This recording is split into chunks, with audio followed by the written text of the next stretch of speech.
Good morning, dear students. Today I am going to teach you the summary of the poem From an Elegy written in a country churchyard by Thomas Gray. प्रिय छात्रों, आज मैं आपको poem number 4 from an elegy written in a country churchyard की summary पढ़ाने के लिए जा रहा हूँ। जैसा कि इस टाइटल का मीनिंग है, गांव के गिरजाघर के कब्रिस्तान में लिखा हुआ एक शोक गीत।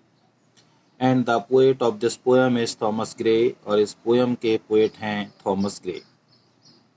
Yesterday I taught you this poem, कल मैंने आपको ये पोएम पढ़ाई थी, रीड कराई थी ये पोएम आपको। इन विच पोएम, जिस पोएम में मैंने आपको बताया था कि this poem is an elegy, ये कविता एक शोक गीत है।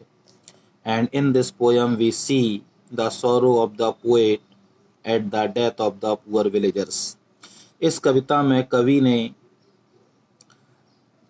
में जो कवि है वह गांव के जो लोग मर चुके हैं उनकी मृत्यु पर अपने दुख को व्यक्त करता है। So now let us study the summary of this poem. The poem From an Elegy written in a country churchyard is composed by Thomas Gray. Kavita From an Elegy written in a country churchyard Thomas Gray द्वारा रचित है। In this poem the poet mourns at the death of the simple villagers. इस कविता में कवि साधारण ग्रामीणों की मृत्यु पर अपने दुख को व्यक्त करता है। The poem From an Elegy written in a country churchyard is composed by Thomas Gray. Kavita From an Elegy written in a country churchyard Thomas Gray द्वारा रचित है। In this poem the poet mourns at the death of the simple villagers. इस कविता में कवि गांव के साधारण ग्रामीणों की मृत्यु पर अपने दुख को व्यक्त करता है। मोन्स का मतलब होता है दुख व्यक्त करना, शोक व्यक्त करना। The poet is standing near the country churchyard. कवि जो है वो गांव के गिरजाघर के कब्रिस्तान के नज़दीक खड़ा है। The poet is standing near the country churchyard. कवि गांव के गिरजाघर के कब्रिस्तान के नज़दीक खड़ा है। He sees the farmers returning home. शाम का समय हो रहा है, इसलिए वह किसानों को घर की ओर वापस लौटते हुए देखता है। इट इज़ गेटिंग डार्क, अंधेरा हो रहा है, क्योंकि शाम का समय है, अंधेरा हो रहा है, और गांव के जो किसान हैं वे घर की ओर वापस लौट रहे हैं। The poet sees many graves, कवि वहाँ पर खड़ा होकर गांव के गिरजाघर के कब्रिस्तान में कई कब्रों को देखता है। ग्रेप्स मीन्स कब्रें। In which the simple villagers are resting forever, जिन कब्रों में गांव के साधारण ग्रामीण जो अब मर चुके हैं वे हमेशा के लिए विश्राम कर रहे हैं हमेशा के लिए, अर्थात वे मर चुके हैं। Nobody and no sound can wake them up, कोई भी व्यक्ति और कोई भी आवाज़ उन्हें जगा नहीं सकती। कोई भी व्यक्ति और कोई भी आवाज़ अब उन्हें जगा नहीं सकती, अर्थात वे मर गए हैं, इसलिए अब उन्हें कोई भी उठा नहीं सकता, कोई भी जगा नहीं सकता। The poet says that the villagers lead a very simple life, कवि हमें बताता है कि गांव के लोग एक अत्यधिक साधारण सा जीवन बिताते हैं। कवि हमें बताता है कि गांव के लोग एक अत्यधिक साधारण सा जीवन व्यतीत करते हैं। So the rich and ambitious people laugh at them, इसलिए धनी और महत्वाकांक्षी, एम्बिशियस मीन्स होता है महत्वाकांक्षी, इसलिए धनी और महत्वाकांक्षी लोग लाफ एट देम, उन पर हंसते हैं। हेट देम, उनसे घृणा करते हैं। And make fun of them, और उनका मजाक उड़ाते हैं। But it is not good, लेकिन यह एक अच्छी बात नहीं है। Everybody meet the same end, क्योंकि प्रत्येक व्यक्ति चाहे वो अमीर हो या गरीब हो, चाहे वो धनी हो या निर्धन हो, चाहे वो शक्तिशाली हो या दुर्बल हो, चाहे उसने राजा के परिवार में जन्म लिया हो या रंग के परिवार में जन्म लिया हो, चाहे वो ताकतवर हो या दुर्बल हो, everybody meet the same end, इसका अर्थ है प्रत्येक व्यक्ति का अंत एक समान होता है, अर्थात प्रत्येक व्यक्ति जिसने इस धरती पर जन्म लिया है एक दिन वह अवश्य मरता है। So nobody should feel proud on his wealth and power, इसलिए किसी भी व्यक्ति को अपनी संपत्ति पर और अपनी शक्ति पर घमंड नहीं करना चाहिए। इसलिए किसी भी व्यक्ति को अपनी संपत्ति, वेल्थ माने संपत्ति, पावर माने शक्ति, अपनी संपत्ति और शक्ति पर घमंड नहीं करना चाहिए।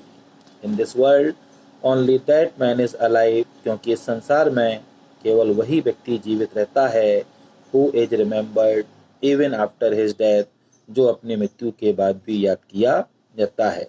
In this world only that man is alive, इस संसार में केवल वही व्यक्ति जीवित रहता है जो अपनी मृत्यु के बाद भी याद किया जाता है। डेथ इज इनएविटेबल, मृत्यु अटल है, इससे कोई भी इंसान बच नहीं सकता। जिसने इस धरती पर जन्म लिया है एक दिन वह व्यक्ति अवश्य ही मरता है, और यह बात बिल्कुल निश्चित है। Dear student, this is the summary of the poem from an elegy written in a country churchyard. एक बार फिर से हम इस पूरी पोएम को पढ़ते हैं और उसको समझने की कोशिश करते हैं। The poem from an elegy written in a country churchyard is composed by Thomas Gray. कविता from an elegy written in a country churchyard Thomas Gray द्वारा रचित है। In this poem the poet mourns at the death of the simple villagers, इस कविता में कवि साधारण ग्रामीणों की मृत्यु पर अपने दुख को व्यक्त करता है। The poet is standing near the country churchyard, कवि गांव के गिरजाघर के कब्रिस्तान के पास खड़ा है। He sees the farmers returning home, वह गांव के किसानों को घर की ओर वापस लौटते हुए देखता है। इट इज गेटिंग डार्क, शाम का समय हो रहा है, अंधेरा हो रहा है। The poet sees many graves, कवि वहां पर खड़ा होकर गांव के गिरजाघर के कब्रिस्तान में अनेकों कब्रों को देखता है। In which the simple villagers are resting forever, जिन कब्रों में गांव के वे ग्रामीण लोग जो मर चुके हैं हमेशा के लिए विश्राम कर रहे हैं। Nobody and no sound can wake them up, कोई भी व्यक्ति और कोई भी आवाज अब उनको उठा नहीं सकती, अब उनको जगा नहीं सकती। The poet says that the villagers lead a very simple life, कवि कहता है कि गांव के लोग अत्यधिक साधारण सा जीवन जीते हैं। So the rich and ambitious people laugh at them, hate them and make fun of them, इसलिए धनी और महत्वाकांक्षी लोग उन पर हंसते हैं, उनसे घृणा करते हैं और उनका मजाक उड़ाते हैं। But it is not good, लेकिन यह एक अच्छी बात नहीं है। Everybody meet the same end, क्योंकि प्रत्येक व्यक्ति का अंत एक समान होता है, अर्थात जिस व्यक्ति ने इस धरती पर जन्म लिया है वह एक दिन मरता है। So nobody should feel proud on his wealth and power, इसलिए किसी व्यक्ति को अपनी संपत्ति और शक्ति पर घमंड, अभिमान नहीं करना चाहिए।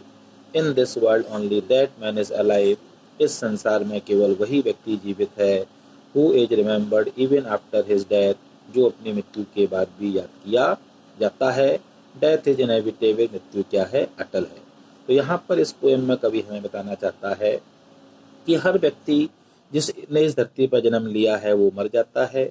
मरने के बाद हर व्यक्ति का अंत जो है वो एक समान होता है, इसलिए व्यक्ति को अपनी संपत्ति पर, शक्ति पर, उच्च कुल पर, अपनी जाति पर घमंड नहीं करना चाहिए, क्योंकि ये सारी चीज़ें व्यर्थ की हैं और मनुष्य जब मरता है तो सारी चीज़ों को यहीं छोड़कर जाता है।